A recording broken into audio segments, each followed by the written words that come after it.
Sir आज सुनवाई होने वाली है, क्या कुछ रहेगा उसमें? देखिए, सबसे इम्पॉर्टेंट बात यह है कि लास्ट बार जो कमीशन की कार्रवाई हुई है और कमीशन ने अपनी रिपोर्ट कोर्ट में फ़ाइल की है, उस पर कोर्ट का ऑर्डर भी यही है कि कोर्ट ने सबसे ऑब्जेक्शंस मंगाए हैं। तो पहली बात, मुस्लिम पक्ष को उस पर अपने ऑब्जेक्शन फाइल करने हैं। दूसरी बात, जो इशू है मेंटेनेबिलिटी का, उस पर कोर्ट को ये डिसाइड करना है कि पहले जो हमारा आर्गूमेंट है रिलीजियस कैरेक्टर का places of worship act apply होता है कि नहीं होता है, उसके लिए कमीशन की रिपोर्ट भी महत्वपूर्ण है, उसको भी देखना है। और हम माननीय न्यायालय के सामने अपने आर्गूमेंट्स करने को रेडी हैं। हमारे ऑब्जेक्शंस भी कोर्ट में फाइल्ड हैं। मुस्लिम पक्ष को अपना केस और अपने आर्गूमेंट्स में बहस करनी है। मुस्लिम पक्ष सर दावा कर रहा है वर्शिप एक्ट के तहत हमारा, मैंने वही आपको अभी एक्सप्लेन किया कि वर्शिप एक्ट इसमें अट्रैक्ट नहीं होता है, क्योंकि धार्मिक स्वरूप संपत्ति का तय होना है। और दीन मोहम्मद के केस में 15 लोगों की गवाहियाँ आई हैं, जिसमें उन्होंने ये कहा है कि 1936 और 1942 तक वहाँ पे पूजा होती चली आ रही है, इसलिए इस जगह का धार्मिक स्वरूप एक हिंदू मंदिर का प्लेस ऑफ वर्शिप एक्ट यहाँ पे अप्लाई नहीं होता है।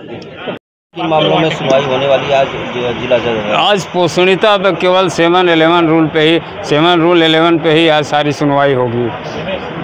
सुनवाई की बात करें तो कितने बजे सुनवाई होगी? सुनवाई संभवतः 2 बजे से होगी और माननीय न्यायालय 2 बजे सुनेगा। मुस्लिम पक्ष लगातार दावा कर रहा है कि इस मुकदमे को वर्शिप एक्ट के तहत हम खारिज करवा देंगे। आपको क्या तैयारी है? क्या? अरे भाई, करवा देंगे और करने में अंतर है ना। माननीय न्यायालय तय करेगा ना कि ये खारिज होगा कि नहीं होगा। पहले तो सारे जो है इस पर कहीं 7 रूल 11 पे ये जो सुनवाई की बात कर रहे हैं, ये हम लोग तो केवल नेचर जानना चाह रहे हैं।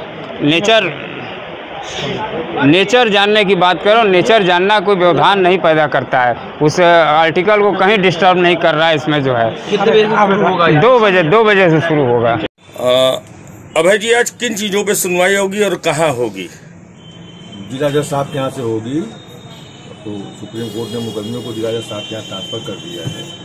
तो सुनवाई माननीय जिला जज साहब के यहाँ से होगी, उनके कोर्ट में फाइल जाएगी। जिला जज साहब बड़ी कोर्ट है, उनके यहाँ क्रिमिनल केसेस भी लगी होती हैं, बेल भी लगी होती हैं, और ये भी मुकदमा है। तो अब जज साहब अपनी सुविधानुसार देखिए केस को कब टेकअप करते हैं। और सुनवाई जो है वो सुप्रीम कोर्ट ने तय कर दिया है, दिशा निर्देश दे दिया है कि पहले मेंटेनेबिलिटी पर उसको प्राथमिकता के बिंदु पर सुना जाए। तो प्राथमिकता के बिंदु पर ही सुनवाई होगी। कै बजे लगभग आपको लगता है सुनवाई होगी? ये कहना बड़ा मुश्किल है। वो जज साहब अपनी सुविधानुसार ही कॉल करेंगे, क्योंकि वो पहले वो बेल सुनते हैं। अभी तक तो यही कि उनके कोर्ट में पहले बेल की सुनवाई होती है, जमानत प्रार्थना पत्र का निस्तारण करते हैं। अभी तक तो यही हो रहा है। अब वो जज साहब अपनी उनके यहाँ जो आज केस लिस्टेड हैं उसको भी उनको देखना है। तो जज साहब भी डेट तय करेंगे कब केस को कॉल करेंगे। जब वो केस को कॉल करेंगे तो हम लोग पहुंच के बहस करेंगे। तो आज खाली मुस्लिम पक्ष की सुनवाई होगी? आज आप लोग को केवल बोलना है? मुकदमे में सुनवाई दोनों पक्षों की उपस्थिति में ही होती है, दोनों पक्ष रहेंगे। मुख्य विवाद वही है कि क्या ये खारिज किया जाए, यही है ना मेन मामला? हाँ, सुप्रीम कोर्ट के दिशा निर्देश के अनुसार कि हम लोगों का जो कहना है कि मुकदमा चलने लायक नहीं है, इसको इसी स्टेज पर खारिज कर दिया जाए। और ये दिशा निर्देश सुप्रीम कोर्ट ने दिया है, तो सिर्फ सुनवाई होगी।